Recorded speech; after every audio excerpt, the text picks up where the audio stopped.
અમરેલીના રાજુલા જાફરાબાદ પંથકમાં આગામી 28 ફેબ્રુઆરીએ જળ સંમેલન યોજાશે। કેન્દ્રીય જળમંત્રી સી.આર. પાટીલની અધ્યક્ષતામાં જળ સંમેલન યોજાશે, જેને પગલે સોશિયલ મીડિયાના માધ્યમથી રાજુલાના ભાજપના નેતા અમરીશ ડેરે આમંત્રણ પાઠવ્યું છે।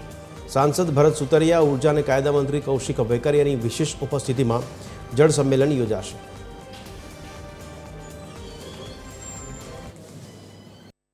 शनिवार सांजना 4 कलाके मार्केटिंग यार्ड राजुला खाते आपे मित्रों साथे कार्यकर्ताओं साथे पधारवानुं छे अने आपनाथी जे योगदान थई शके, जरूरी नथी पैसानुं ज होय, समय आपो ए पण योगदान छे, मेहनत करवी ए पण योगदान छे, पहोंची शकाय तो थोड़ा रूपिया आपवा ए पण योगदान छे। तो आ भगीरथ प्रयास में, आ भगीरथ कार्यक्रम में